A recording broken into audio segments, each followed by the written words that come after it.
اللہ کے ایک درویش کا واقعہ۔ ایک ملنگ درویش بارش کے پانی میں عشق و مستی سے لبریز چلا جا رہا تھا کہ اس درویش نے ایک مٹھائی فروش کو دیکھا جو ایک کڑاہی میں گرما گرم دودھ ابال رہا تھا، تو موسم کی مناسبت سے دوسری کڑاہی میں گرما گرم جلیبیاں تیار کر رہا تھا۔ ملنگ کچھ لمحوں کے لیے وہاں رک گیا، شاید بھوک کا احساس تھا یا موسم کا اثر تھا۔ ملنگ حلوائی کی بھٹی کو بڑے غور سے دیکھنے لگا۔ ملنگ کچھ کھانا چاہتا تھا، لیکن ملنگ کی جیب ہی نہیں تھی تو پیسے بھلا کیا ہوتے۔ ملنگ چند لمحے بھٹی سے ہاتھ سینکنے کے بعد چلا ہی چاہتا تھا کہ نیک دل حلوائی سے رہا نہ گیا اور ایک پیالہ گرما گرم دودھ اور چند جلیبیاں ملنگ کو پیش کر دیں۔ ملنگ نے گرما گرم جلیبیاں گرما گرم دودھ کے ساتھ نوش کی اور پھر ہاتھوں کو اوپر کی جانب اٹھا کر حلوائی کو دعا دیتا ہوا آگے چل دیا۔ ملنگ کا پیٹ بھر چکا تھا، دنیا کے غموں سے بے پرواہ، پھر ایک نئے جوش سے بارش کے گدلے پانی کے چھینٹے اڑاتے چلا جا رہا تھا۔ وہ اس بات سے بے خبر تھا کہ ایک نوجوان نو بہاتا جوڑا بھی بارش کے پانی سے بچتا بچاتا اس کے پیچھے چلا آ رہا ہے۔ یک بار کی اس ملنگ نے بارش کے گدے پانی میں اس زور سے لات رسید کی کہ پانی اڑتا ہوا سیدھا پیچھے آنے والی نوجوان عورت کے کپڑوں کو بھگو گیا۔ اس نازنین کا قیمتی لباس کیچڑ سے لت پت ہو گیا تھا۔ اس کے ساتھی نوجوان سے یہ بات برداشت نہیں ہوئی، لہٰذا وہ آستین چڑھا کر آگے بڑھا اور اس ملنگ کو گریبان سے پکڑ کر کہنے لگا، کیا اندھا ہے؟ تجھے نظر نہیں آتا؟ تیری حرکت کی وجہ سے میری محبوبہ کے کپڑے گیلے ہو چکے ہیں اور کیچڑ سے بھر چکے ہیں۔ ملنگ ہکا بکا سا کھڑا تھا، جبکہ اس نوجوان کو مجذوب کا خاموش رہنا گراں گزر رہا تھا۔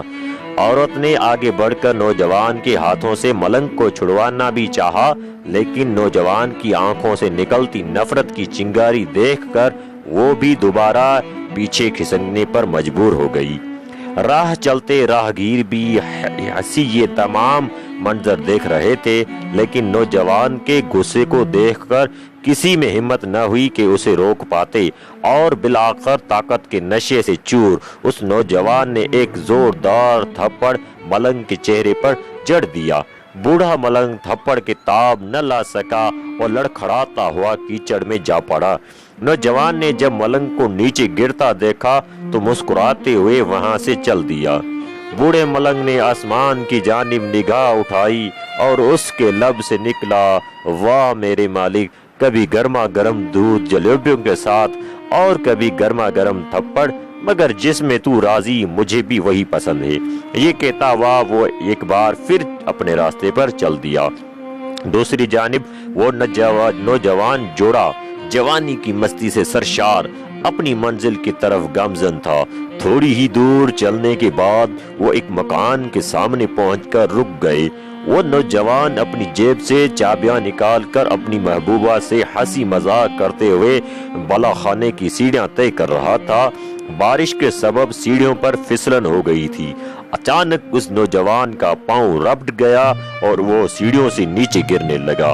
عورت زور زور سے شور مچا کر لوگوں کو اپنے محبوب کی جانب متوجہ کرنے لگی، جس کی وجہ سے کافی لوگ فوراً مدد کے واسطے نوجوان کے جانب لپکے، لیکن دیر ہو چکی تھی۔ نوجوان کا سر پھٹ چکا تھا اور بہت زیادہ خون بہہ جانے کی وجہ سے اس کڑل نوجوان کی موت واقع ہو چکی۔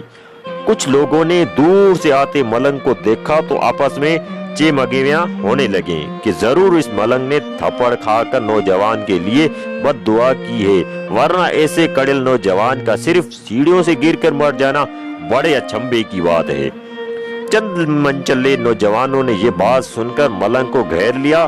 ایک نوجوان کہنے لگا کہ آپ کیسے اللہ والے ہیں جو صرف ایک تھپڑ کی وجہ سے نوجوان کے لیے بد دعا کر بیٹھے؟